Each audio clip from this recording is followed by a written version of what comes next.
What are you talking about today, Prince? So we are talking about whether or not it's okay for people of color to make fun of white people. What's your answer? It is. My answer is hell yes. My emotional reparations, I want them.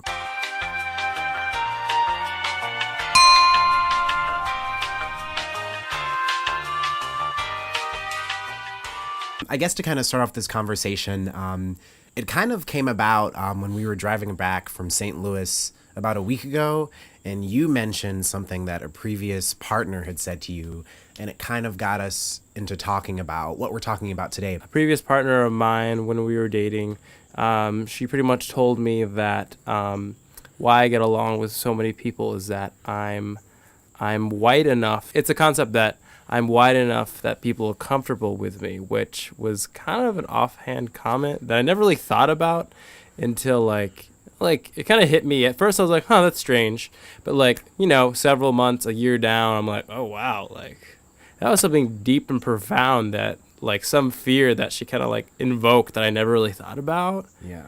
And now that I think about it, like that was not a cool thing to do. On numerous levels, it's messed up because not only was this person as a white person defining like your experiences as a person of color, but on a deeper level, it gets to kind of a part of this discussion is the nature of being a person of color that you are always disruptive to white spaces, that you will always make white people uncomfortable. Like, what does it mean for people of color to make fun of white people, to poke fun at white culture, to really call it out in various ways? So we are here to call it out, hence the call out.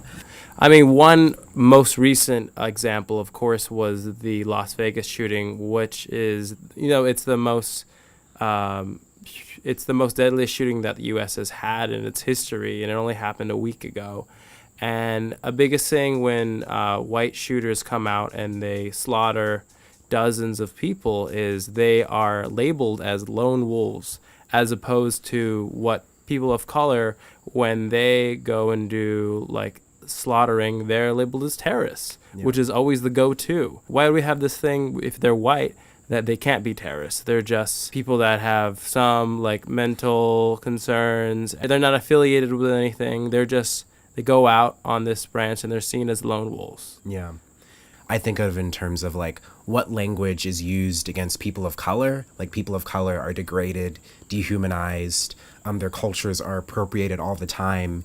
Yet white people barely ever think of themselves as racialized, as a part of the problem, as a part of white supremacy. Examples are like when Beyonce came out with Lemonade, and people wanted to say that Becky with the good hair was a racial slur. When people say like, why can't I say the N-word if other people say cracker? And I think that gets at the fact that cracker has no like power compared to the N-word.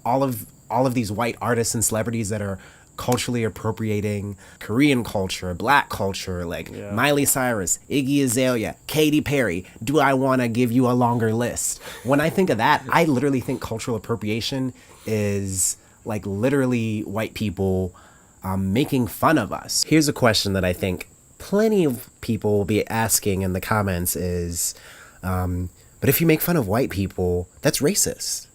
What do you think of that?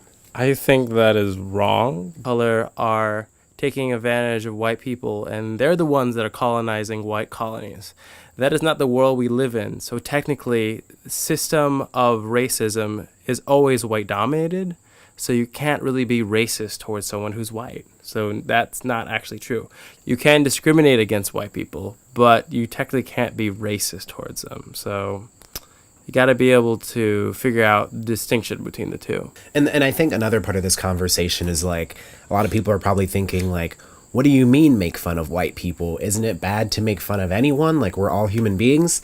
And I think the conversation that we're kind of getting at is not really just like shitting on any white person that like happens to be in your vicinity, but it's about like the fact that people of color police their language, and that on a like generational, historical, systemic level like stops us from being real about what we experience in a racist society. And so I think when we allow ourselves to be more honest about what that is like, then that may take the form of cracking a few jokes about the white woman in the line in front of you who wouldn't stop staring at you or tried to touch your hair. It's the concept that it's not good to silence our own opinions because, we got to tell it how it is sometimes. Doing it jokingly, I think it's way more fun, personally. Because I could call you out, and I will if need be. It's a humor within our own culture to do so, and it allows it to be something less serious. Because just because there's a microaggression doesn't mean I'm going to hate you. That's never going to be the case. It's just I just want to let you know that it's probably not all right to do that. I mean, I might hate you, but that's also, I might be an Afro-pessimist. Each to their own. Next section is... So now we're going to talk about white people are under attack. Is that true? No, you're not under attack because you still have the privilege of being a white person in a white supremacist society.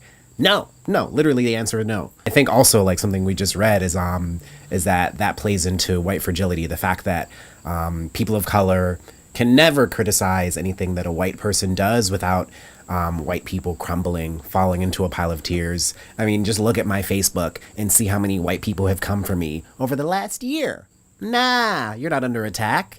And don't use that as an excuse to align yourself with white supremacists or neo-Nazis or any of that other stuff. It's just the concept that in U.S. there's this huge propaganda that is put out that people that are Latino or that are Muslim, they are taking away your freedom, your jobs, everything else you've known and come to love is America. But it ain't true. It really isn't. I mean, if you look at places that have taken a lot of immigrants and refugees, those places have benefited economically. And it just makes no sense, why we should have this rhetoric where white people are being under attack, because it just ain't true. Talk about, how we should be appreciative of what we have.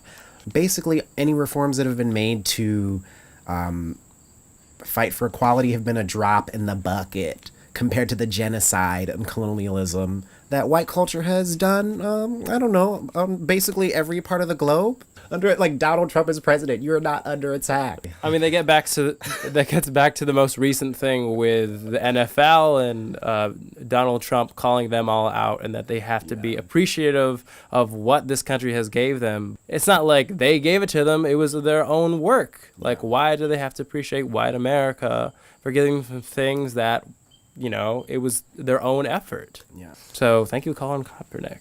So expect more from us for the call out, because I like this. I like sitting down. I like actually talking about these things, especially controversial stuff. I love scaring white people with things I have to say. So you're welcome.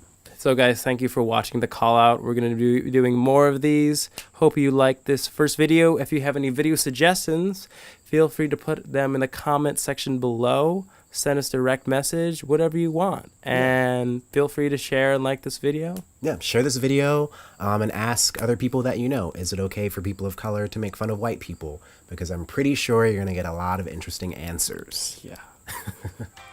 Take care.